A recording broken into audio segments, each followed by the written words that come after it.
Well, are you in fact going to overcome this idea as anachronistic that presidents can't use the most modern? Well, here's what I think I can get. I think I'm going to be able to get access to a computer somewhere. It may not be right in the Oval Office. The second thing I'm hoping to do is to see if there's some way that we can arrange for me to continue to have access to a BlackBerry. I know that... As of this moment, you still have your BlackBerry? As of this moment, I still do. This is a concern, I should add, not just of Secret Service, but also lawyers. This town's full of lawyers, I don't know if you've noticed, and they have a lot of opinions. So I'm still in a scuffle around that. But look, it's the hardest thing about being president. How do you stay in touch with the flow of everyday life?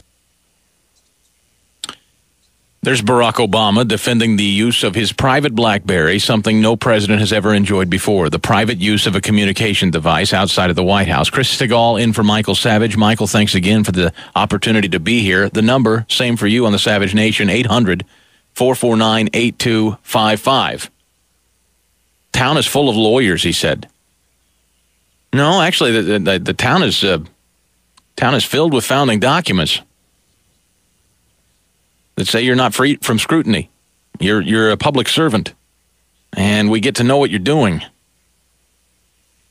And if lawyers happen to be there to help ensure transparency, President Obama, I don't know why you would object to that. Be snarky about it.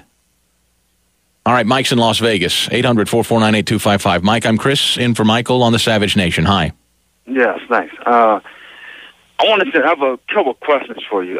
First off, wanted to know, why do you think that because he wanted to keep his BlackBerry and have communication, that it's so evil and sinister? I mean, it's not necessarily a great thing, but why do you think it's automatically evil or sinister, or there must be some kind of plot to destroy? I mean, the question is that... Well, let me take it in order. I want to take them in order. I don't want to get focused on too many questions at one time. Let me start with that. I didn't necessarily say that he's plotting sinister evil. I'm saying he's having private communication with people. And as the President of the United States, private communication with individuals is not a luxury that they get to enjoy as presidents of the United States. Transparency. Taxpayers have, and the voters of this country, Mike, as you just said, you didn't necessarily think it was a good thing. Transparency is critical. Wouldn't you agree when the President of the United States is involved in making decisions that affect our nation? Yes, I do. But does him having a BlackBerry jeopardize that solidarity or whatever it is? I wish I could tell you I knew. I wish I could tell you for sure I knew it didn't. But I don't know. How can I trust him? I thought he promised transparency, by the way, Mike. How do we know we can trust the guy? Here's what we know. We do know, right, Mike, that he is tight with the guy Bill Ayers I told you about. Now, whether you agree or not, the depth of their friendship or what have you, he's friends. He's been at fundraisers. I mean, this is a guy that's a part of his life, Bill Ayers. We also know Bill Ayers is very tight with a guy like Chavez. I just connect lines, Mike. I'm not saying that Hugo Chavez and Barack Obama are on the BlackBerry together necessarily, but what is the need for the secrecy, I guess would be more the question. Might be, huh? All right. Second question is that wait a minute. This is very, very key, Mike. I really want to stick on this. What do you think his need for secrecy? I don't think that it's secrecy. I think that he's a new guy, young guy, and he all those people that supported him during the campaign, where he had those millions of donors and all the rest. I think that I don't know. I don't know his mind. I don't know what his exact thoughts are. But I just think that there's no harm in having it. I don't think we don't know. I guess the thing is, Mike, we don't know anything about him, though, right? You know that we don't know. We haven't seen his college records. I mean, there's so much about the guy we just don't know, Mike, and I mean literally don't know, don't have access to. There are all kinds of stories written, and I mean legitimate press stories. I'm not talking about kook website stuff. I mean, there's just a ton about this guy we don't know, and the press gives him a pass, and I just wonder why it doesn't bug you a little bit that there's stuff about this guy, unlike any president before him, we literally can't have access to, and nobody seems to be demanding it. I just find that very troubling. Don't you, as an American? I don't. What I want to know is that how that these people are saying that this guy is a terrorist and he's weird. He's we don't know about him and he's secretive and Bill Ayers and Reverend Wright and all the rest of that. And I didn't call him a terrorist. How did he go through school and go through the government and be a community organizer and all the rest, get elected to office and then get elected president? His man is what, 47, over 48, and no one has asked these questions before.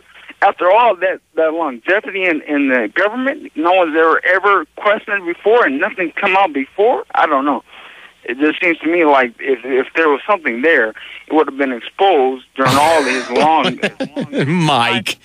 Now, Mike, you're a guy that likes Obama, so you're hearing what you want to hear. The fact of the matter is nothing. We don't know anything about the guy.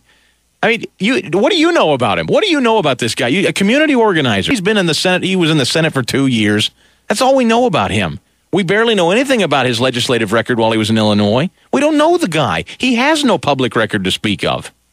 Well, we just don't. I mean, that's not even a criticism, other than to tell you we don't. He's a blank slate, Mike. He was elected as a blank slate.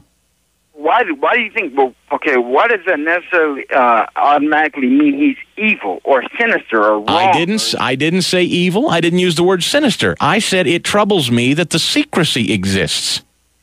Take the word sinister out of it, or evil. Why do you think there's something bad about him then? Because you don't know him, because you don't know anything, why do you automatically jump to being bad and wrong? Well, here's what we do know. Here's what I do know, and this is fact.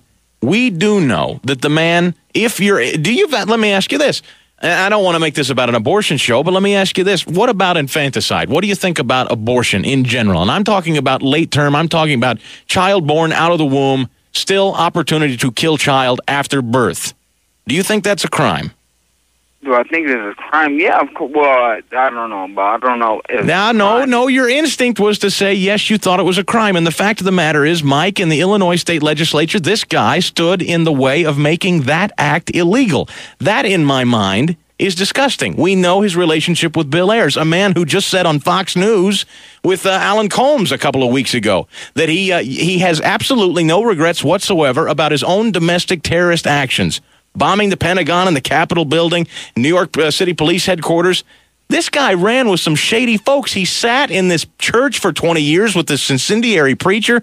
Mike, these things, I don't want to dredge it up all over again because you've heard it all, but relationships matter. When you've acknowledged now the guy's a blank slate and we don't know anything about him, all we've ever had to judge Barack Obama on, Mike, is his relationships and his acquaintances, and we all know them to be very, very unnerving. Very disturbing. His good friends and colleagues, the only people we do know that have gone on record, are very troubling people. People you and I, Mike, I would guess, don't traditionally spend time with. Thanks for the call. I'm moving on.